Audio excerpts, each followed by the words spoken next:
우리는 지금 몇 주간을 이어서 예수님이 가르쳐 주신 산상보훈 중에 8가지 복에 관해서 우리가 함께 배우고 은혜를 받고 있습니다. 제가 이번 주 설교 준비를 하면서 문득 이런 생각이 좀 들었어요. 8가지 중에서 우리나라 사람들은 특별히 오늘 우리가 함께 생각할 3번째 복을 좋아하겠구나. 왜냐하면 온유하면 땅을 주신다고 했는데 워낙 땅을 좋아하는 사람들이라 아마 이거 굉장히 좋아하겠다 하는 좀 약간 장난기 섞인 생각을 좀 해보았습니다. 부동산 하면 사족을 못 쓰는 사람들이 참 이 나라에 너무 많은 것이 나라를 위해서는 너무 불행한 일이라고 생각을 합니다. 우리나라 경제가 후진성을 면치 못하고 계속 멍이 들고 또 선진국과 비교해서 여러 가지 면에서 문제를 안고 있는 원인을 캐고 들어가 보면 이 망국적인 토지 투기, 이것이 바로 이 나라의 경제의 발목을 잡고 있다고 해도 과언이 아닙니다. 한때 신문에 들썩였던 어느 김모 국회의원처럼 가족들이 19번을 불법으로 전입 이전하면서 전국에 60만 평의 땅을 사두는 이런 멍청한 짓을 하는 사람이 이 나라의 지도자가 되어 있는 이상은 이 나라의 미래는 절대 밝을 수가 없습니다. 아마 그 사람은 이 한반도 좁은 땅에서 다 쓸어내고 자기 가족만 살 생각을 했던 것 같아요. 자, 그런 생리들이 아직도 많은 사람의 내리에 자리를 잡고 있기 때문에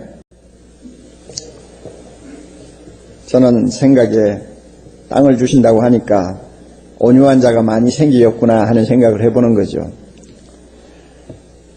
그러므로 여러분, 땅을 가지고 싶습니까? 온유한 자가 되시기를 바랍니다. 그러나 틀림없이 사람들은 땅은 갖고 싶은데 온유한 자가 되라고 하는 말씀은 별로 아마 달갑게 듣지 않으실 거라고 생각을 합니다. 왜냐하면 현대인들에게 있어서 이 온유함이라는 말이 그렇게 썩 좋은 인상을 주지 못하는 것 같습니다. 글자 그대로 말을 하면 마음씨가 따뜻하고 부드러운 것인데요. 마음씨가 따뜻하고 부드러운 사람하고 우리가 생각을 하게 되면 자연히 유약한 성격을 가진 이미지를 우리가 마음에 그리게 됩니다. 성격이 부드러워서 남에게 싫은 말 한마디 제대로 못하는 사람, 이렇게 떠오르죠. 또 좀 무기력하고 우유부단해서 무슨 일을 맡겨도 안심이 안 되는 사람, 또 어떤 경우에는 좀 지나치게 비굴하게 굽실굽실거리는 사람, 이런 사람들의 이미지가 우리 마음에 떠올라요. 그러다 보니까 온유하다, 그렇게 좋은 것 같지 않는데 하는 생각이 드는 것입니다. 언젠가 어느 나이 좀 드신 부인이 자기 사위를 못마땅해가지고 불평하는 말을 들은 일이 있습니다. 심성이 좋아서 법이 없어도 사는 사람이라고요? 말도 하지 마시오. 진절머리가 나요. 제 식구 하나 벌어먹이지 못하는 주제에 사람만 좋으면 뭐해요? 차라리 성깔을 부리고 주먹질을 하면서도 제 식구 좀 제대로 먹여 살리는 사람이 100배로 낫소다 이러더라고. 그러니까 너무 마음씨 좋고 온유하다 하는 이런 데 대한 약간의 좀 부정적인 시각들을 가진 분들이 많은 것 같습니다. 더욱이 오늘 사회에서는 적자 생존의 냉엄한 원리가 그대로 적용이 되고 있지 않습니까? 강한 자가 이긴다. 강한 것이 좋다. 그러므로 줄을 서도 강한 사람에게 가서 줄을 서라. 이런 식입니다. 또 자기 자신이 남에게 약하게 보이는 것은 죽어도 싫어하는 이런 생각들을 우리 모두가 다 가지고 있어요. 그러다가 보니까 주님이 온유한 자가 복이 있나니 저희가 땅을 기업으로 받을 것이며 하는 말씀이 별로 그렇게 달갑게 여겨지지 않는 것입니다. 그러나 이 예수님의 말씀을 우리가 깊이 좀 생각하고 연구하고 묵상하면 결국 천하가 변해도 영원히 변하지 않는 진리라는 것을 알게 됩니다. 온유한 자가 가장 강한 자입니다. 그러므로 땅을 차지합니다. 예수님이 말씀하시는 온유는 선천적으로 타고난 어떤 부드러운 성격을 이야기하는 것 아닙니다. 성령님을 마음에 모시고 주님을 나의 구주로 고백하는 모든 사람들에게서 기대될 수 있는 후천적인 성품이에요. 다시 말씀드리면 성령께서 우리 마음에 계셔서 우리의 마음 심령을 가난하게 해주십니다. 그리고 우리의 심령을 애통하게 만드십니다. 그 다음에 우리 안에서 성령이 형성시켜주는 성품이 하나 있는데 그것이 바로 온유라는 것입니다. 우리 모두에게는 충동을 받으면 야생마처럼 난폭해지기 쉬운 성품을 다 가지고 있는데 성령께서 이 난폭해지기 쉬운 우리의 성품을 통제하시고 균형을 잡아주실 때 나타나는 것이 온유입니다. 좀 더 다른 말로 표현하면 예수님은 온유하신 분입니다.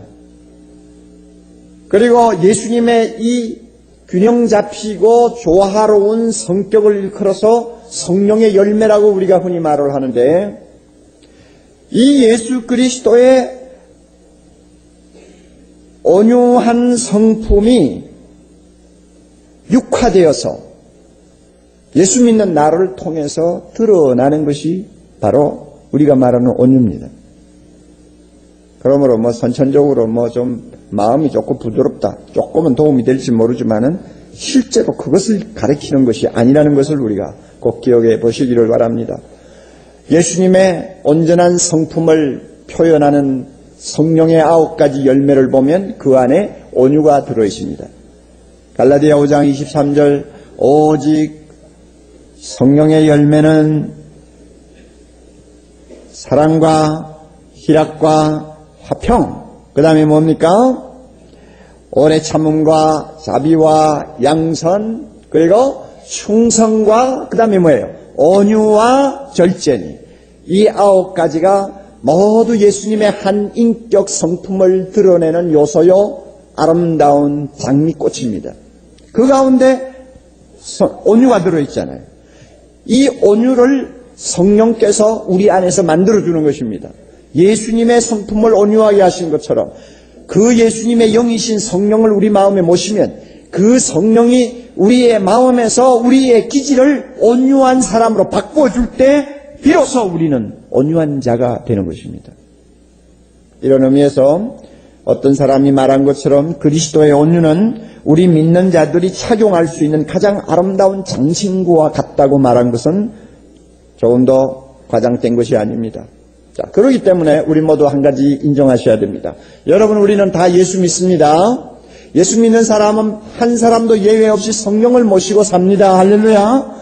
우리 안에 성령이 계십니다. 그리고 그 성령은 뒷방 영감이 아니요, 우리 안에서 왕이 되신 예수 그리스도가 우리를 다스리시고 천국을 이루도록 하시는 절대자입니다. 절대자로서 우리 안에 계세요. 절대자로서 우리를 다스리고 계세요. 그렇다면 그 성령은 우리의 성품을 온유한 자로 바꾸어 놓습니다. 꼭 믿으시기 바랍니다.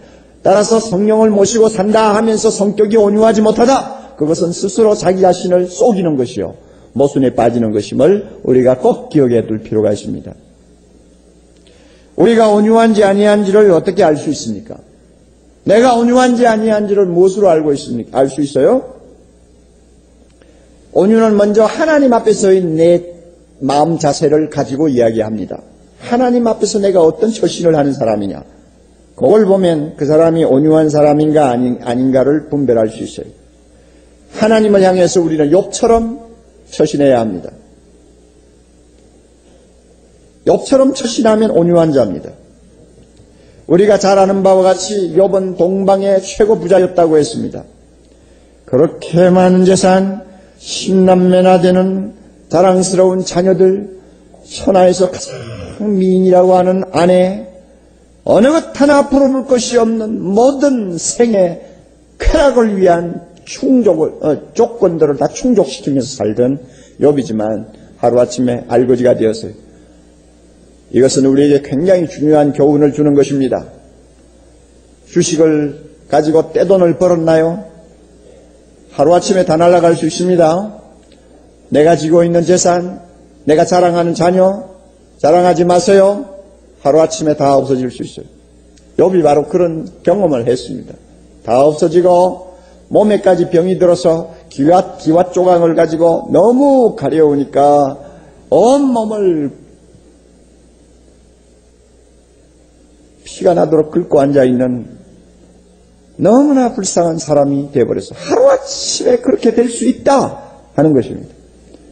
그럴 때 욥은 하나님 앞에 어떤 처신을 했느냐? 욥기 1장 20절 이하에 보면 참 그의 됨됨이를 우리가 발견할 수 있는 말씀이 나옵니다.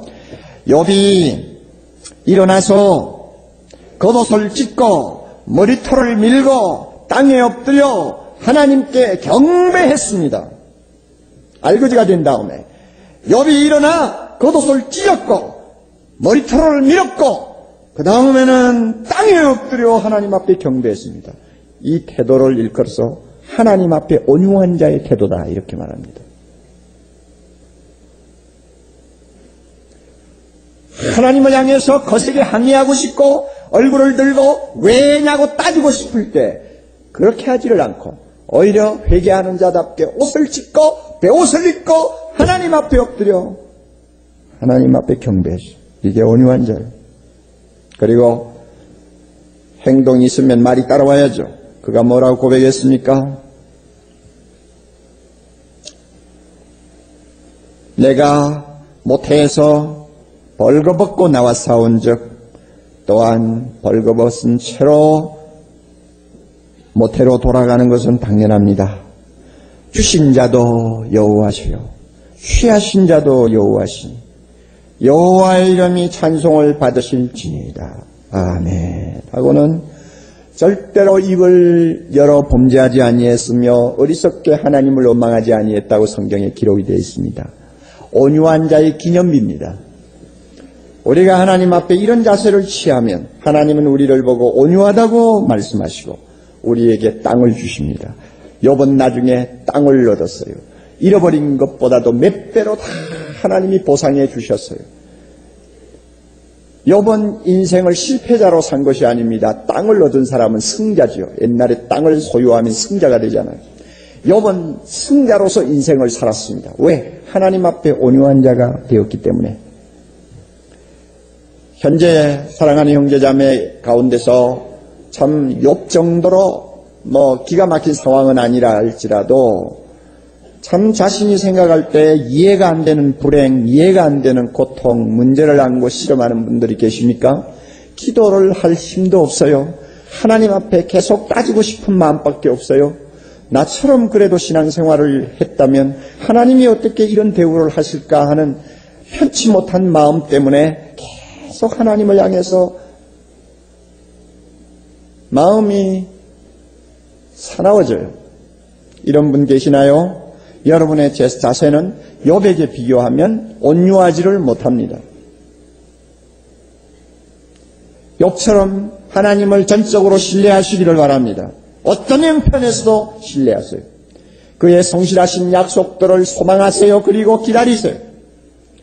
저녁에 울음이 있다고 해서 그 다음 날도 울음이 계속된다고 하지 않았어요. 하나님의 선하신 섭리를 따라 모든 것이 합력하여 선을 이루게 된다는 사실을 꼭 믿으시기 바랍니다. 그리고 내 뜻대로 마옵시고 아버지의 뜻대로 하옵소서 하는 기도를 할 수 있는 사람이 되기를 바랍니다. 이런 자세가 온유한 자의 자세입니다. 이런 사람에게 하나님은 때가 되면 땅을 주십니다.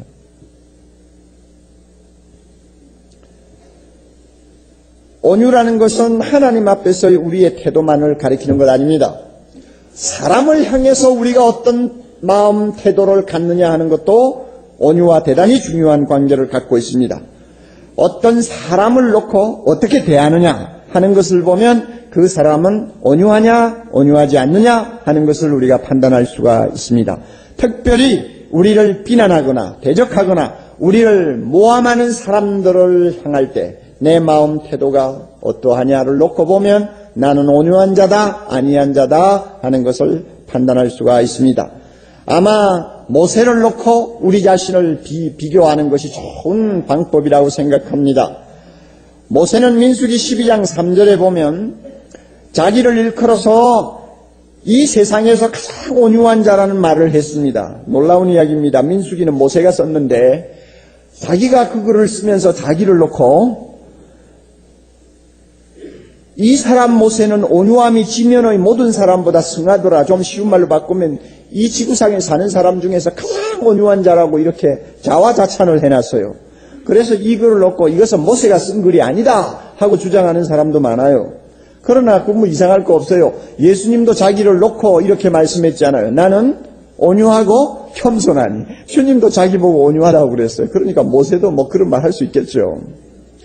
그런데 모세가 자기를 세상에서 제일 온유한 자라고 고백을 한 그 배경을 살펴보면 우리가 충분히 납득이 갑니다.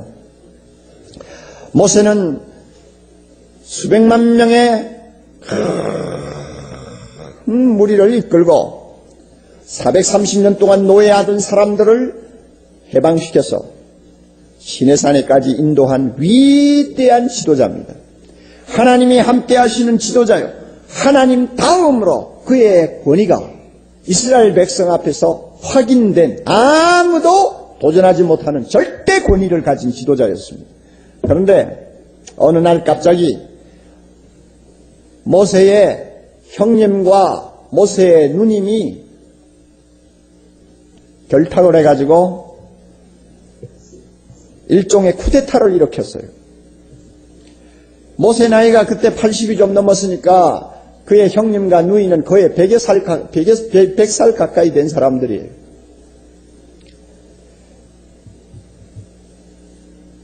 형제 하나가 너무 백성들에게 추앙을 받고 높아지니까 아마 질투가 생겼나 봐요.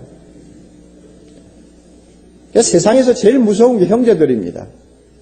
다른 사람은 존경한다 하는데 형제는 죽어도 존경하네요.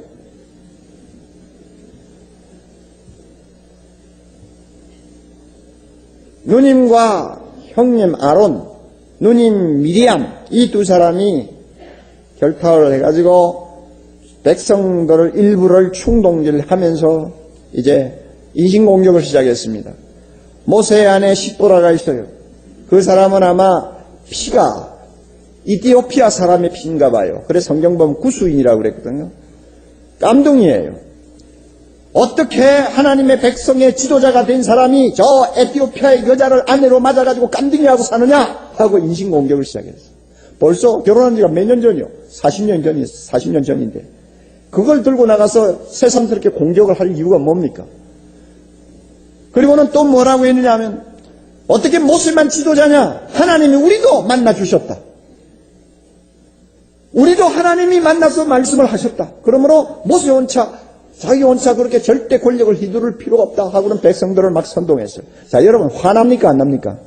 아무리 형제니까 더 화나는 거예요. 형제가 이러니까 더 화가 나고 괘씸하죠. 모세의 입장에서는 얼마든지 그들을 입을 다물게 할 수 있고 벌을 가할 수도 있고 아니면은 뭐 복수도 할 수 있는 힘을 가졌지만은 성경에 보면 모세는 참담했어요. 한마디도 대꾸하지 않았어요. 화를 내지도 않았어요. 원수나 복수를 원수를 갚겠다는 생각도 안 했어요. 백성들 앞에서 망신을 주겠다는 생각도 안 했어요. 하나님께서 자기의 억울함을 알아주실 것이라는 심정으로 조용히 기도하면서 기다렸어요. 이 태도를 놓고 모세는 이 세상에 있는 사람들 중에서 가장 온유한 자다 이렇게 성경이 기록하고 있습니다. 만약 우리가 모세와 같이 처신할 수 있다면 우리는 온유한 자입니다. 이와 같이요, 온유는 이 화를 내는 것, 격분하는 것과 많이 연관을 시켜서 생각을 합니다. 아리스토텔레스라고 하는 여러분이 잘 아시는 철학자는 원래 중용의 도를 많이 이야기하는 사람인데요. 온유에 대해서 똑같은 말을 했어요. 온유가 뭐냐? 온유는 격렬한 분노와 그 다음에 전혀 화를 내지 아니한 것의 중간이다. 이렇게 말을 했어요. 그러니까 아주 화를 막 사람이 그냥 미칠 정도로 내는 것하고 전혀 화를 내지 않는 것하고의 중간이 온유다. 그랬습니다. 그래서 아마 온유를 힘과 부드러움의 조화로 설명을 한 것 같습니다. 비록 격분하거나 복수를 할 수 있지만 자기 힘을 쓰지 않고 용서해 주는 것을 온유라고 합니다. 이런 의미에서 온유는 힘을 가진 자, 능력이 있는 자와 잘 결부시켜서 설명합니다. 힘이 없어서 온유한 채 하는 것은 유약함이요, 감동이 없어요. 어린애가 온유하다, 별로 감동이 없어요. 그러나 다윗이 온유하다, 그거는 굉장히 진한 감동이 오는 것입니다. 그렇죠? 예. 옥 목사가 온유하다, 목사니까 당연하죠. 아무도 감동이 없어요. 그러나 김대중이가 온유하다 하면 와, 그거 참 괜찮다. 그런 거예요. 온유는 힘하고 많이 연관이 되어 있어요. 우리 모두에게는 잘못하면 폭발하기 쉬운 분노라는 강력한 폭탄을 갖고 있습니다. 이것을 잘 다스리고 길들일 수 있는 능력이 우리에게 없으면 언제든지 폭발해서 사람들을 다치게 할 수 있습니다. 이것이 분노라는 것입니다. 그러므로 이것을 얼마나 잘 다스리느냐, 얼마나 잘 조정하느냐, 얼마나 잘 균형을 이루게 하느냐에 따라서 온유한 자가 될 수도 있고 온유하지 못한 자가 될 수 있는 것입니다. 흔히 사람들은 오랜 시간의 훈련과 자기 수양을 통해서 자기 감정을 컨트롤할 수 있고 화를 다스릴 수 있다고 생각합니다. 예, 어느 정도 성공할 수도 있습니다. 그러나 예수님이 말씀하시는 온유는 사람들이 자기 힘으로 적당히 조절하면서 얻을 수 있는 그런 수양하면서 얻을 수 있는 온유가 아니고 우리 안에 계시는 성령이 철저하게 나를 다스림으로써 나타나는 온유를 이야기합니다. 그러니까 차원이 달라요. 자, 그러면 보세요. 우리가 언제 화를 내야 합니까? 언제 화를 내지 말아야 합니까? 화를 내어도 온유할 수 있는 경우는 어떤 경우입니까? 이런 질문들을 많이 할 수 있습니다. 예수님을 보면서 배우는 것이 가장 정확한 길입니다. 예수님은 자신을 가리켜 나는 온유하고 겸손하다고 했습니다. 그리고 마태복음 12장 20절에 보면 온유하고 겸손한 자기 모습을 구약의 성경을 인용해서 이렇게 표현합니다.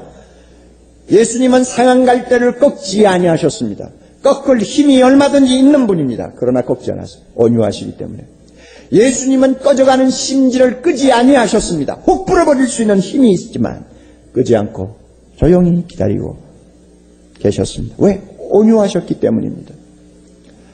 예수님은 세상에 계실 때 자기 자신을 위해서, 자기 유익을 위해서 화를 내신 일은 한 번도 없습니다. 나사렛 예수, 저 촌놈 하고 많은 사람들이 예수님을 모욕하고 경멸했을 때도 그것 때문에 그는 화를 내신 일이 한 번도 없고, 바리새 교인 집에 초대를 받아서 식사를 할 때도 거지를 초대한 것처럼 전혀 예우를 해주지 않고 박대를 당했지만은 그것 때문에 예수님은 화를 내신 일이 한 번도 없습니다. 예수님이 화를 내신 일은 언제 있었느냐? 백성들의 유익을 위해서 필요하다고 할 때 화를 내셨어요. 성전에 들어가서 경건하게 기도하기를 원하는 사람들이 장사하는 사람들 틈바구니에서 경건하게 기도하지 못하는 것을 보실 때 화가 났어요. 그래서 회초리를 가지고 장사하는 사람들을 막 쫓아냈어요. 이게 온유입니다. 나를 위해 화를 내지 아니하고 다른 사람을 위해서 화를 낼 수 있다면 그것은 온유입니다.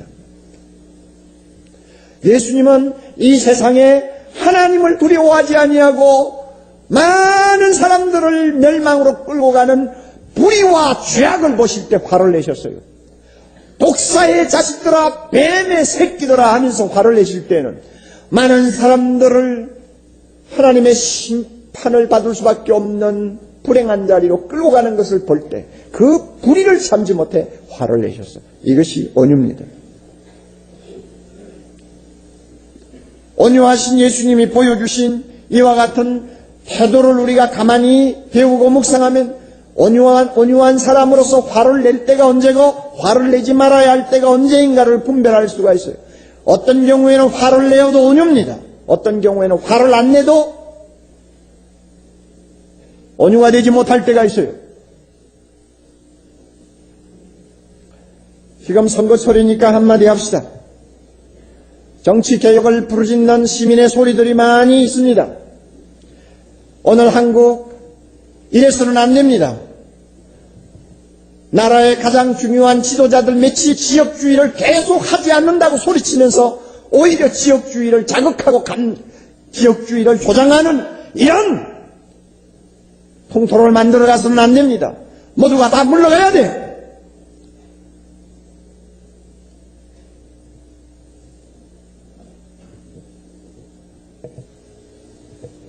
금권 선거를 얼마든지 할 수 있다고 생각하고 지금도 아나무인격으로 행동하는 정치인들, 우리는 용납할 수가 없어요. 이런 것을 보고 분을 내는 사람은 온유한 사람이요. 이런 부패한 정치 풍토를 놓고 분도 내지 못하며 말도 한마디 못하고 뭔가 바로 해보고 싶은 일에 동참도 못하면 그 사람은 온유하지 못한 사람이요. 그 사람은 비겁한 사람이요. 온유는 강합니다. 연세대학교 윤방보 교수가 공천을 받았다가 반납하면서 쓴 글을 보면서 정말 공감하는 바가 많아요. 낚시터에 낚시꾼들이 모이듯이 정치판에는 몰입에 같은 정치꾼들이 몰려다니면서 돈을 뜯어내고 지방색을 가지고 표를 끌어모아주고 탈법을 해서 어떻게 하든지 당선만 시키면 된다고 하는 풍토를 만드니까 양식이 있는 사람이 그런 더러운 판에 뛰어들기가 어렵죠. 그러나 우리가 피하지 말아야 돼요. 비전을 가진 젊은이들 정치계에 나가야 합니다. 뜻을 가진 사람들이 정치계에 나가서 이 나라를 바로잡아야 됩니다. 이것이 온유입니다. 그리고 우리 모두는 가만히 있으면 안 돼요. 가만히 있으면 비겁한 거예요. 말을 할 것은 해야 합니다. 그리고 투표에 꼭 참여하세요. 투표를 기권하면서 무슨 소리 할 자격 없어요. 다 참석하셔야 돼요. 예수 믿는 사람 100% 다 참석해서 지방색을 떠나서 여러 가지 지역주의를 떠나서 뭐 학연을 떠나서 내가 돈을 받았느냐 안 받았느냐를 떠나서 가장 확실한 사람을 밀어주어야 됩니다. 이것이 온유입니다. 이것이 온유한 자가 갖는 힘이에요. 예수님은 그렇게 하셨습니다. 온유는 강한 것이지 약한 것이 아닙니다. 하나님이 죽었다, 신은 죽었다고 한참 떠들면서 인기를 끌었던 철학자가 있습니다. 니체입니다. 니체. 그는 말하기를 예수님이 온유한 자는 복이 있나니 땅을 차지한다고 했는데 예수님이 말한 온유는 약자의 덕이지 노예의 덕이지 강자의 덕은 아니다 하고 그는 비웃었습니다. 예수님이 말하는 온유한 자는 세상을 살지 못해. 그래서 니체는 뭘 들고 나왔어요? 초인의 힘을 들고 나왔습니다. 초인의 정신을 이야기했어요. 슈퍼맨의 정신을 이야기했습니다. 슈퍼맨의 정신을 가져야 이 세상을 이길 수 있고 살 수 있다는 것입니다. 그러나 자기 꼴은 어떻게 됐어요? 나중에는 정신병이 들어가지고 어떻게 죽었는지도 몰라요. 그러나 불행하게도 그 철학자의 말을 맹신하고 실제로 정치계에 그것을 활용했던 악마가 하나 있었죠. 히틀러입니다. 슈퍼맨의 정신을 그는 이어받았습니다.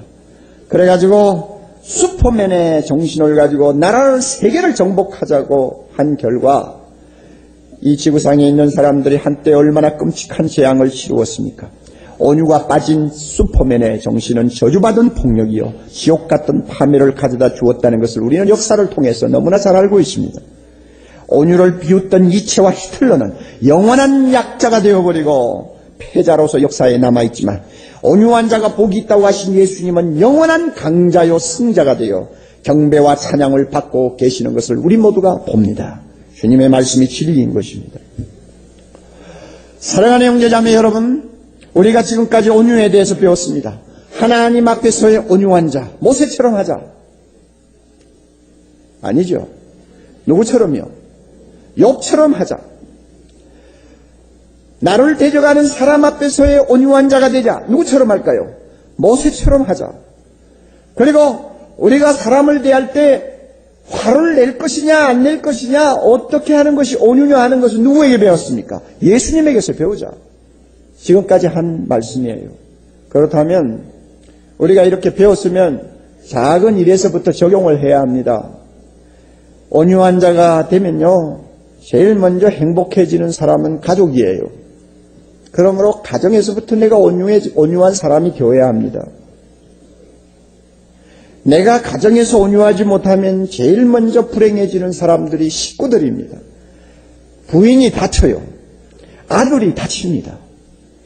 온유하지 못하면 주변에 있는 식구들이 다 다쳐요. 가정 상담자들의 말을 들으면 결혼 생활을 하고 있는 부부 사이에 제일 어려운 문제가 상존하는 분노라고 그러더군요. 다시 말하면 쉽게 가라앉지 않는 분노가 남편의 마음에도 계속 남아있고 아내의 마음에도 계속 떠나지 않고 있는 거예요. 그래서 어떤 심리학자는 이런 분노를 일컬어서 얼어붙은 분노라고 그러더군요. 얼어붙으면 잘 안 떨어지지 않아요. 이게 잘 안 없어지는 거예요. 그래서 이것 때문에 가끔 서로 날카로워지기도 하고 서로가 갈등을 하기도 하고 어떤 때는 서로 막 상처를 주고 독한 말로 사람들의 감정을 뒤집었고 그래요. 그래가지고 부부 사이가 굉장히 참 살벌해지는 것입니다. 부부가 예수 그리스도를 믿고 성령을 그 마음에 모시고 성령이 자기의 감정을 다스려 주시고 통제하도록 적극적으로 의뢰하면 성령의 손 안에서 그런 악한 것들이 자꾸 고개를 들 수가 없지요. 성령은 반드시 온유한 자로 만들어주는데 그렇게 하지 아니할 경우에는 온유는 저만큼 가버리고 자기 감정만 분노만 쉴 사이 없이 끌어오르니까 가정이 평안할 리가 없죠. 그러니까 온유가 부족하면 우리의 감정, 우리의 분노는 언제든지 터질 수 있는 시한폭탄이에요. 가정에서부터 온유해야 돼요. 최근에 상담을 하는 모 교수에게 목사 사모님이 찾아와서 상담을 한 내용을 써놓은 글을 좀 본 일이 있습니다. 이 사모는 40대 초반의 나이에 똑똑한 남편을 목사로 말을 잘못했어요. 똑똑한 목사를 남편으로 데리고 사는 부인입니다. 명문대를 나왔는데 처음에는 얼마 동안 직장 생활을 했나 봐요. 직장 생활을 하는데 남편이 날마다 버릇처럼 하는 말이 있더래요. 시시한 놈들, 이 지저분한 놈들하고는 도무지 일을 못하겠어. 이 시시한 놈들, 지저분한 놈들, 내까지 더러워지겠어. 이러면서 직장 동료들을 날마다 비난하더래요. 그러더니 어느 날 갑자기 아내하고 운동도 하지 아니하고 신학교로 가더랍니다. 그래가 목사가 됐대요. 명문대학 출신이어서 그런지 그런 대로 괜찮은 교회를 맡아서 목회를 잘하고 계신데요. 교인들로부터는 영성과 지성이 겸비한 지도자요. 또 세속적인 것과는 절대로 타협하지 않는 아주 정의로운 지도자라고 존경을 받고 있답니다. 그런데 왜 상담을 왔느냐? 사모의 말이에요. 다른 사람은 그를 어떻게 보든 간에 자기가 보기에는 남편이 밖에서 알려진 것처럼 의로운 사람이 아니라는 것입니다. 단지 그 성격이 너무 비판적이기 때문에 자신뿐 아니라 다른 사람들에게 엄격해서 그런 인상을 받는다는 것입니다. 더욱이 슬픈 것은 자기 가정이 너무 행복하지 못하다는 것입니다. 가정은 날씨가 쾌청이 아니라 늘 비가 오려는 듯 답답하기만 하답니다. 그래서 살 맛이 없대요. 어떻게 하면 되겠는지, 무엇이 잘못됐는지 가르쳐달라고 상담을 청한 것입니다.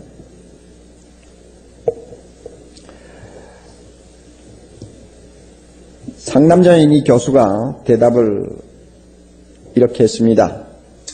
사모님, 사회적인 성공은요, 주로 능력과 관계가 있지만 가정적인 행복은 주로 성격과 관계가 있습니다. 목회자가 목회에 성공하려면 남다른 능력이 필요하지만 목회자의 가정이 행복하려면 능력이 아니고 건강한 성격이 필요합니다.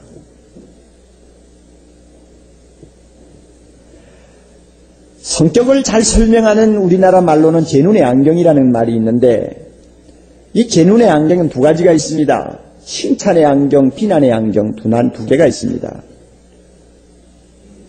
비난의 안경을 쓴 사람은 좋은 배우자를 만나도 항상 불행하기 마련이고 칭찬의 안경을 쓴 사람은 어느 배우자를 만나도 행복하기 마련입니다. 사모님, 심리학에서 거래 분석 이론이라는 것이 있는데요. 이 이론에 의하면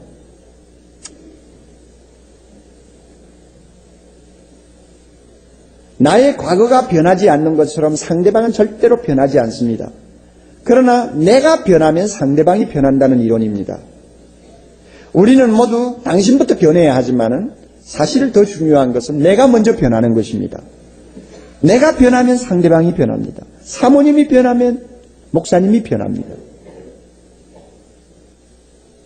그러므로 사모님의 가정의 문제는 꼭 목사님의 문제만은 아닙니다. 둘 다 문제가 있으니까 다음 어느 날 두 분 다 오셔서 이 사무실에서 두 분의 성격 검사를 좀 받으십시오. 그랬답니다. 매우 전국을 찌르는 지혜로운 상담 처방을 한 것으로 보입니다. 여러분 보세요. 건강한 성격이 행복의 지름길입니다. 그렇다면 건강한 성격 중에 예수님이 교훈하신 온유한 것만큼 건강하고 좋은 성격이 어디 있습니까? 남편이 온유하면 가정이 행복해집니다. 왜냐하면 그것은 건강한 성격이니까요. 온유한 사람이 아내를 함부로 비난하고 비판합니까? 온유한 성격을 가진 아내가 남편 마음에 있는 분노를 자꾸 충동질할 수 있습니까? 할 수가 없는 것입니다.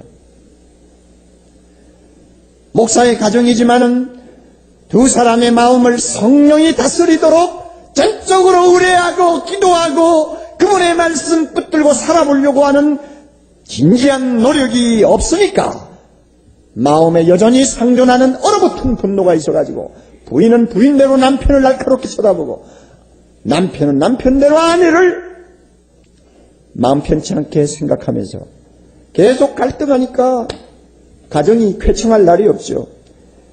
그러니까 딸 하나가 있는데 고등학교 1학년이래요. 우울증에 걸려가지고 학교도 안 가요. 친구도 사귀지도 않고 그냥 방구석에 처박혀 있대요. 온유하지 못한 아빠 엄마 데리고 살면 아무리 목사 집안이라도 그 사람이 서로 목회를 잘한다고 할지라도 제일 먼저 피해를 보는 사람은 식구들입니다. 행복을 잃어버려요. 예수님은 말씀합니다. 온유한 자는 복이 있나니 저희가 땅을 기업으로 받을 것이며. 당신은 온유한 남편입니까? 당신은 성령의 손에 빚어지고 있는 온유한 아내입니까? 행복을 논하기 전에 자기 자신의 성격부터 먼저 따지세요. 온유하면 주님이 기업으로 땅을 주신다고 했습니다. 손칼을 가지고 땅을 빼앗는다는 말이 아니고 유업으로 받을 것이라고 말합니다. 이 말 조심하세요. 유업을 받는 거예요. 유산을 받는 거예요. 그러면 뭐 싸울 필요도 없고 빼앗을 것도 없어요. 가만히 있으면 유산은 손안으로 들어오게 돼 있어요. 온유한 자가 받는 것은 남의 것을 훔쳐내는 거 아니에요. 가만히 있으면 하나님이 주시는 거예요. 온유하면 처음에는 우리 손해보는 것 같습니다. 지는 것 같습니다. 그러나 결국에는 땅을 얻게 됩니다. 온유한 아내는 남편을 땅으로 얻습니다. 할렐루야. 온유한 남편은 아내를 땅으로 얻습니다. 온유한 부모는 자녀를 땅으로 얻습니다. 가족들이 온유하면 그 가정에는 행복을 땅으로 소유하게 됩니다. 기쁨과 만족을 땅으로 소유하게 됩니다. 심령의 자유를 땅으로 소유하게 됩니다. 특별히 여러분들을 비난하고 헐뜯는 이웃이 있습니까? 가족이 있습니까? 온유하십시오. 그러면 틀림없이 그 사람을 하나님이 땅으로 나에게 주실 것입니다.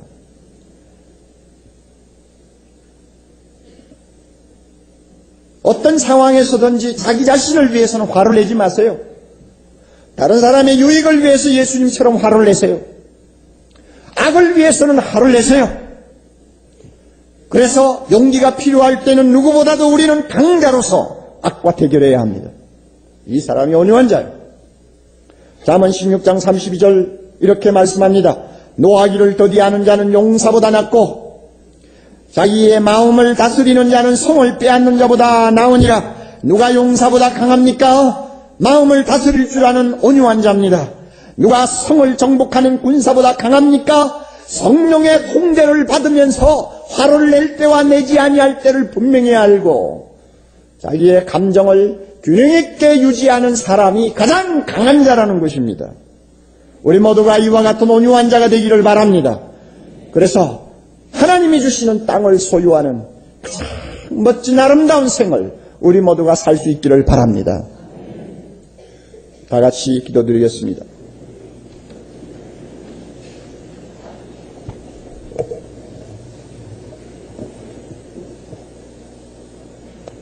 온유한 자는 복이 있나니 저희가 땅을 기업으로 받을 것이며, 주님의 거룩한 말씀을 이 시간 우리가 들었습니다.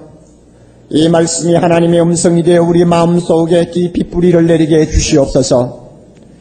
설교만 듣고 돌아가는 자가 되지 말게 하시고 성령의 손에서 온유한 자가 되어 돌아가는 시간 되게 하옵소서. 온유한 자가 되어 하나님 아버지 우리의 가정을 살리고, 온유한 자가 되어 이 악한 세상을 바로잡고, 온유한 자가 되어 이 땅을 천국으로 만드는 그리스도의 제자가 되게 하옵소서. 주님, 아직도 성령의 손에 우리의 감정, 우리의 성격 맡기지 못하여서 되는 대로 하나님 아버지여 감정을 노출하고 화를 내는 자가 있습니까? 성령님, 그를 꼭 치유해 주시기를 원합니다. 온유한 자 만들어 주시옵소서. 그리하여 우리를 통해서 수많은 가족들이, 수많은 사람들이 하나님의 나라가 이 땅에 임하는 행복을 맛보게 하시고, 하나님께서 땅을 우리에게 기업으로 주시는 축복들을 누리게 해 주시옵소서. 사랑이 많으신 하나님 아버지, 오늘 우리가 헌금을 주님께 드리려고 합니다. 드리는 손길마다 복을 주옵소서. 밤이 원하지고 정신없이 뛰면서 번 귀한 돈입니다. 그의 나라와 그의 의를 구하는 데 먼저 쓰라고 하셔서 우리는 주님께 이 보물을 보물에다가 마음을 담아 주님께 드립니다. 받으시고 그 입술의 기도를 들어 응답해 주옵소서. 특별히 빚어놓은 주님께 드립니다. 정성을 다해 드립니다. 꿈을 가지고 드립니다. 드리는 가정마다 재물의 축복도 30배, 60배, 100배로 가득가득 채워주셔서 하나님의 나라를 위해 선한 일에 더 많이 흩어가면서 사는 가정들이 되게 해 주옵소서.